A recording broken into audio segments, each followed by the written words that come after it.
Yesterday on the main YouTube channel, we ran through 9 questions that every accounting firm leader needs to ask themselves. We've got 4 more that are more on the personal end of the spectrum of how we chart our course through kind of our careers. Whether you're an accounting firm owner, whether you work for somebody else, these are good sort of level set questions to make sure that we're not just on the hamster wheel for the sake of being on the hamster wheel, right? So come on in, let's run through these questions.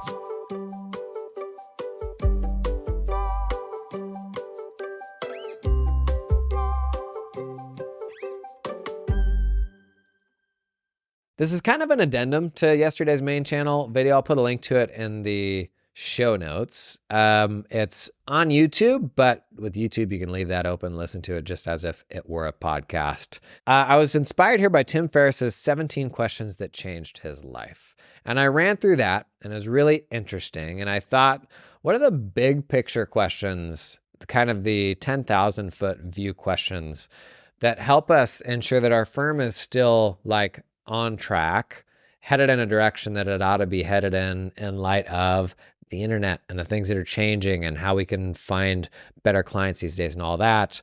But also, what we're going to go through today, more personally, why am I doing all of this? Why am I working so hard? Who am I trying to impress? And even for, and maybe especially for achievers, what does success look like when you're an achiever that just can't get off that hamster wheel, right?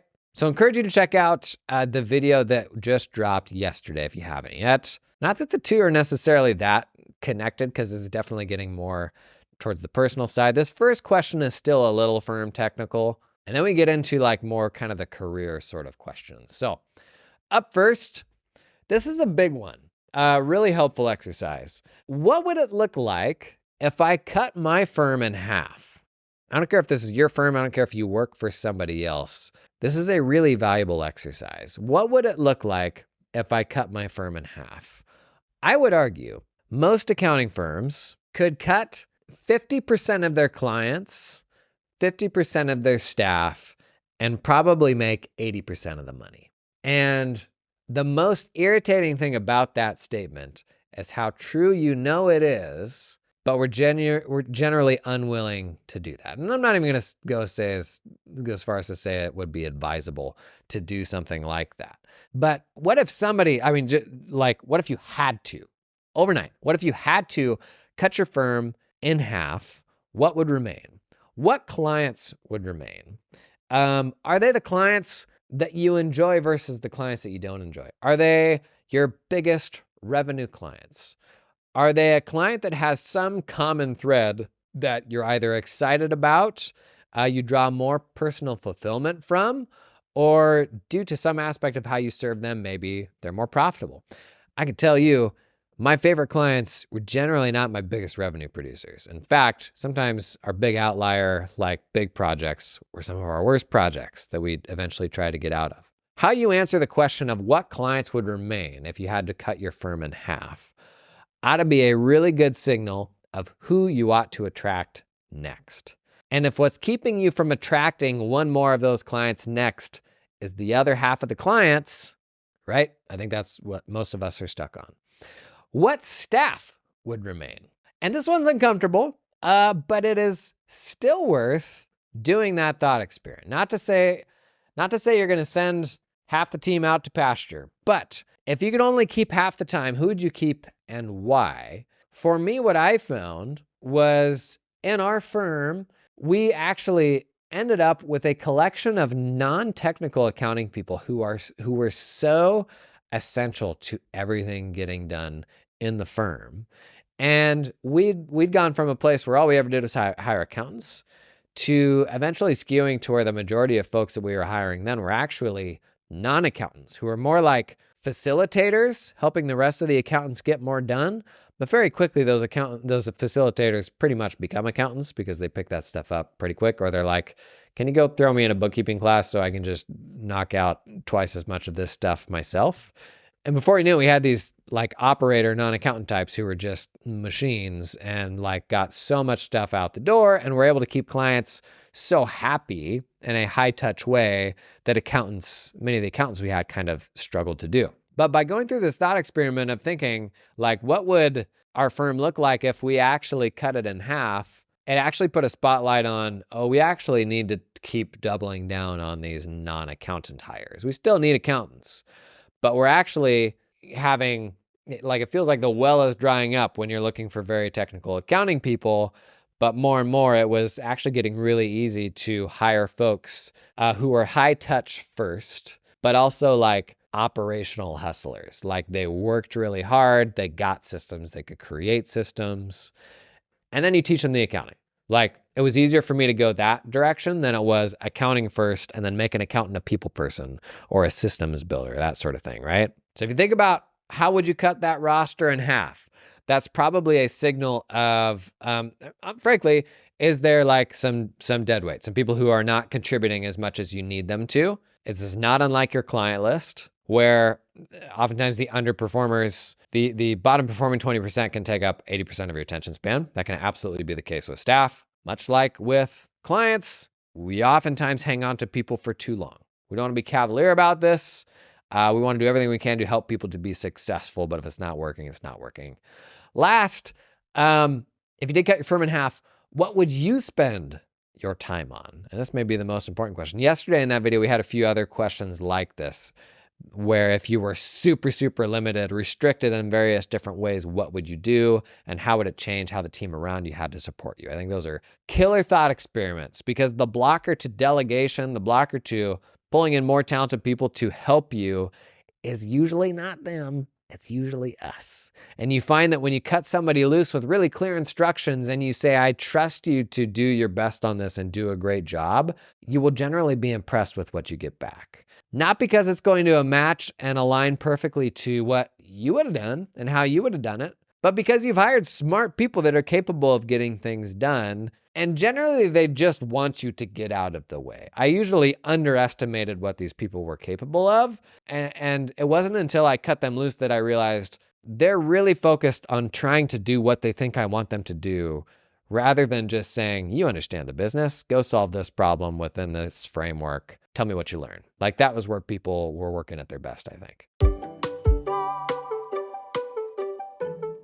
You know, people often ask me, Jason, who is this episode sponsored in part by? Well, today, this episode is sponsored in part by LiveFlow. Did you hear the news? LiveFlow just launched a consolidation product. You actually might have seen it on the main channel recently. We did a whole demo day of it. LiveFlow's automated multi-entity consolidations, it's beyond simple to use. You can easily map multiple unmatching chart of accounts from multiple QuickBooks Online companies into one standardized report. And once it's set up, LiveFlow is going to get to work updating the consolidations automatically in real time, the realest of times. So you can focus on analysis using instantly updating data across entities. LiveFlow can even consolidate financials that are in different currencies. That sounds disgusting. Yikes. And it doesn't stop there. LiveFlow offers flexible, powerful reporting tools, create customized dashboards that meet your specific needs, you little snowflake. Build executive presentations, cash flow forecasts, and more with just a few clicks. The consolidation thing is actually super cool. If you haven't seen that yet, check it out on the main YouTube channel. And thanks to LiveFlow for sponsoring the pod.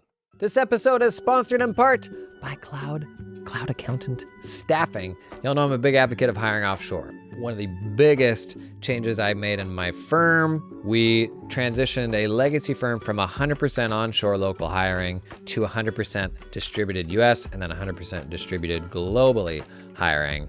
And honestly, is the best thing we did. It virtually alleviated all of our hiring pains, completely changed how we thought about staffing projects and the type of work that we wanted to bring on. Because you know what? The folks we hired offshore, really freaking good. A lot of misconceptions around the type of people that you hire offshore because your enterprises will oftentimes use offshore folks for like menial work. Absolutely not the case. There are tens of thousands of people working for Big Four accounting firms, offshore, outside the US. You can get folks that can do anything from tax to junior level stuff to super senior level stuff. But try to do that yourself, figure it all out yourself. That's gonna be hard, it's gonna be scary. Really good place to start. Cloud Accountant Staffing, they will hold your hand through that process. Their story is super simple. An accounting firm in the US hired a bunch of people in the Philippines, fell in love with them, but didn't fall in love with the fees they were having to pay to the staffing companies that were managing these employees. So they built their own solution, and now they're starting to pull other accountants in. I'd encourage you, a big tipping point for me was when I was like, I'm gonna stop being opinionated on this and just try to learn. And so I talked with other practitioners. I talked with some of the vendors that would like help you get into offshoring. That really opened things up for me. So if you've been on the fence, I'd encourage you to at least learn about it. If you start heading down that path, consider cloud accountant staffing. Question number 2. I believe this is number 10 in the entire question arc. How can I throw money at the problem? How can I waste money to solve it? This is a quote from Dan Sullivan. I absolutely love this. If you've got enough money to solve problems, you don't have the problem. How many problems do we have right now that we have the money to solve? In the beginning, you spend time to make money. And the whole goal is to escape that game, that hamster wheel of trading, giving your time to somebody else in exchange for them giving you money. Now that you have money, once you escape that, are you giving yourself permission to spend money to make back time? That's how all this stuff works. You start by putting in time and somebody giving you money. Once you get over the hill and you've got the money, are you doing anything? Are you spending any of that money to get time back? Now, the last question we did yesterday was, for this problem you have, how could you solve it if you could only ever subtract, not add? I think the default is adding, like adding people and adding clients and adding money and complexity and software and systems and all these things. But what if you could only solve that problem by subtracting? This is where my mind goes first. We're going to do a podcast episode on that Elon Musk book. Not a big Elon Musk guy, but there's some frameworks in there that are interesting and helpful. And the big one is what they refer to as, he refers to as his quote unquote algorithm, which is pretty much centered on elimination of absolutely everything possible. So while I don't think that the solution is usually to add, there's usually a much better solution to subtract. If you have the money that can solve a problem, are you doing anything with it? I have a landscaper come and does the landscaping at our house. And in the home I grew up in, that would have been absolutely unthinkable. My dad had a little metal shed, had a mower in it, had all manner of gas-powered lawn implements that required annual servicing, all sorts of greasing and gassing. I got to partake in the annual service. If I had $1 for every time I learned how to change the oil filter on a lawnmower and all these different things that I absolutely never have used since in my life. We had all this infrastructure on our, I think it was a touch over a half-acre lot. We had to mow the front lawn and the back lawn. We had some bushes and all that stuff. And we spent virtually no time with my father growing up. Just like little to nothing. And it was the generational thing of, I'm going to work hard now, retire early, and then we'll get all of our time back. And as I shared last week, he went to the doctor on his last day retiring, and they told him, you've got a 30% chance of making it through the next 12 months. But let me tell you, he had every lawn implement you could have ever needed to keep that place spick and span. I have a landscaper. That's not to say there aren't things that you enjoy that you couldn't spend time on, and like, goodness, sitting in front of our computers all day, and I still struggle with this. Boy, it feels good to do something outside or do something with your hands or just with a whole different part of your brain that isn't sitting in front of a computer. I can tell you my experience also, because I love like TV and shows and creative stuff because it's inspiring to me. But that stuff, if I consume it at night, I think it's working the same part of my brain that I'm working when I'm sitting in a screen working at my computer. And so I'm kind of been bummed lately. I've had like a lot of new work I've been trying to get done, but then my way of unwinding is in front of a screen, and like that doesn't really work. I need to go outside and bang some sticks together or something. If you're doing things that are like good for your brain and exercising a different part of you, great. Otherwise, do you have the money to hire a landscaper? Got the money to bring a babysitter over for date night? Accountants are probably really bad at this because we're just cheapskates in general. But I suspect most of us who have found success are not then employing that money to save time quite as much as we could. Number 3, what would I do or believe if I had $10 million? What total monthly income do I require? So think about that fantasy life. What if you could escape all this? Or what if you could keep doing what you do today? Or what if you could do half of what you do today and the other half is that other thing, on a golf course all day or climbing a rock all day or doing landscaping? What is that fantasy life actually go through the work of pricing it out. I have a fantasy life in my head right now. I do. I can see it in my head. I know where it is. I know how much time I want to spend working. I know what things I want to do. And I can sit down and line item price out every aspect of that quote unquote fantasy life. And it's not that expensive. And I think that's what most of us will find if you go through this exercise, is it feels more out of touch than it really is. The things that are keeping you from living that fantasy life is actually everything else. It's all the people that maybe you will let down by transitioning to that fantasy life. It is maybe the people in your life who will be like, what is he doing? Like, that doesn't make any sense. Like, I've never seen anybody do stuff like that. And you're worried about what other people think. Or problem tons of us struggle with, giving yourself permission to live that fantasy life, for goodness sakes. Now, for me, the fantasy life is not a destination. It is a step along the way. It is a season of life. I've always loved the idea of mini retirements because we all burn out. Like, what if you take a couple years off here or there as you start thinking about what you want to do next? I love that. I think the reason most people don't do that is they can't go into a hiatus like that with any ambiguity about what they'll do on the other side of it. They're so afraid of there being nothing left for them after that, as if they will be the hollow husk of the human being they were before, that they just can't like put one foot in front of the other and just trust that. For me, my fantasy life cannot look like complacency. I would work less, but eventually then I would work more again. And I'm fine like acknowledging that, like that's how I am. I super enjoy the work that I do. The way I've been thinking about it lately is everything is just like, and we all know this, but we don't live our lives this way. It is all about the journey. It's not about the destination. That's why I've never been super into goal setting, but I'm trying to lean into goal setting a little more.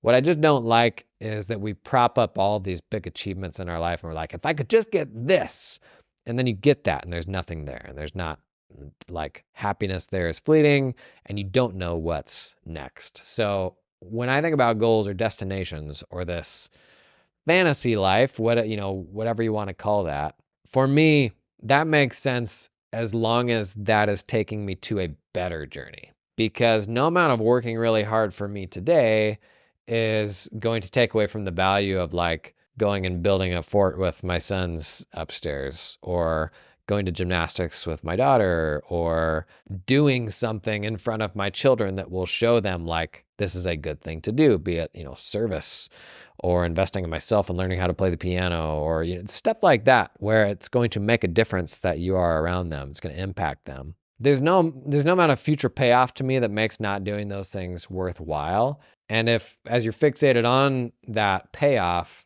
everything along the way just gets steamrolled, right? Like there is no journey, there's no joy in the journey at that point. So to bring us back to the question, what total monthly income do you require for that fantasy life? I would venture to guess many of you already have that income. Just not giving yourself permission to live that life or a version of that life. Here it is. Have this permission. This episode is brought to you in part by TeamUp, helping you recruit top Filipino accountants without any ongoing monthly fees. The difference between TeamUp and all the other offshoring options is that TeamUp helps you hire staff directly. No middleman. You work directly with your new hire in the Philippines. Hire the person, not the company. Guys, gals, gang, here's just a few reasons to hire directly. You have access to higher level talent. Makes sense. You have complete control over team culture and training. They keep 100% of what you pay them, and it's a lot more affordable for you, so you can retain your team for the long term. TeamUp can source accountants with experience working at US or Australian firms, familiar with tools like Xero, Qubio, and Dex. Also recruit specialist roles, team leaders, tax specialists, administrative assistants. Thought experiment. What if you had an executive assistant for the first time this tax season? Just throwing it out there. What would they do? Start at that email video I did on the main channel recently. Get help with that stanky old inbox. I digress. TeamUp recruits these talented folks for a flat one-time fee of 4,000 US American dollars. That's it, 4K one time. Somebody at Robert Half just did a spit take. Robert Half reference. We ever gonna get Robert Half to sponsor this pod? Not anymore.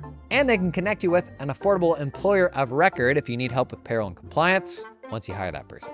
Big fan of hiring in the Philippines. You know I did a bunch of that. Check out the link in the description to learn more about TeamUp.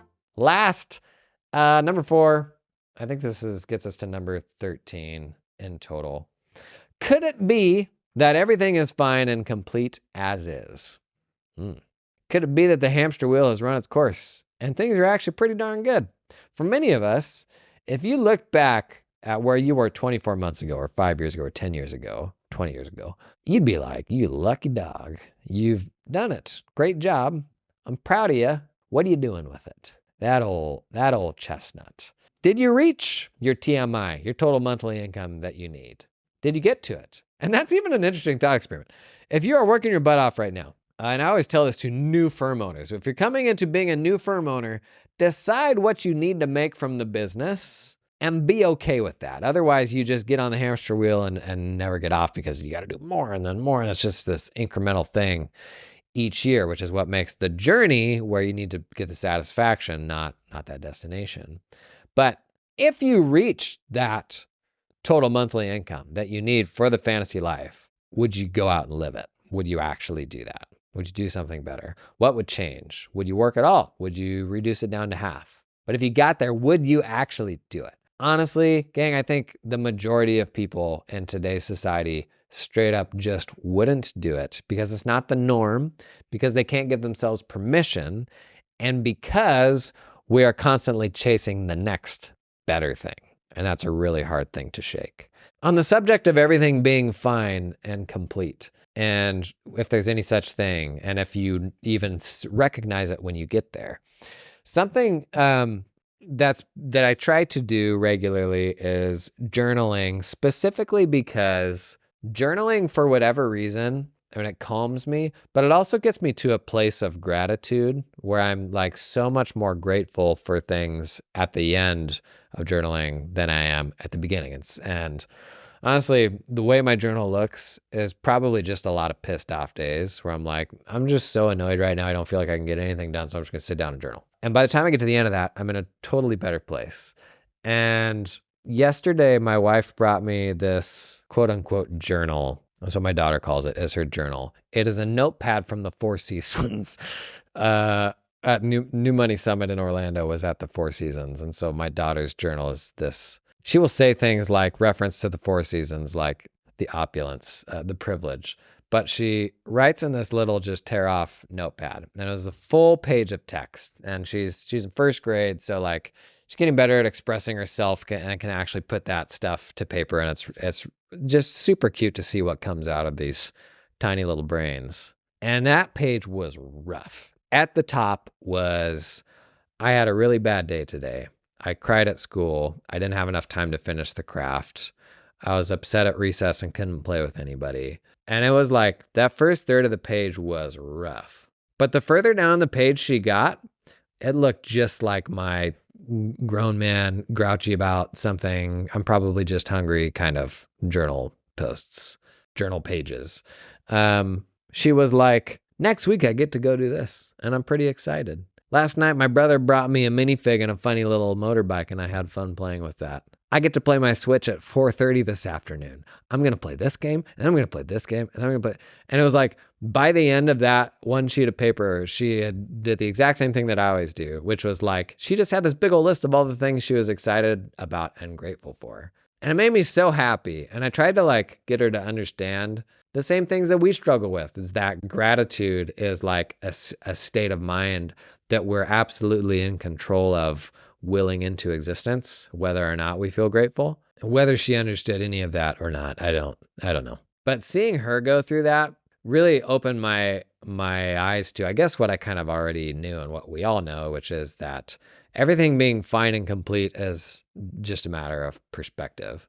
And oftentimes we don't leave ourselves space for things to be fine and complete and to get our minds to a place where they can enjoy what's going on. So like for me, if I'm not sleeping enough, if I don't get to exercise in the morning, I have a lot harder time being happy with things. And so much of it is simply making the time to feel gratitude.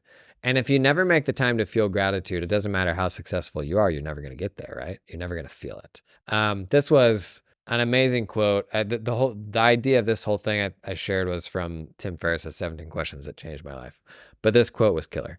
To reiterate what I've said elsewhere in this book, type A personalities have goal pursuit as default hardwiring.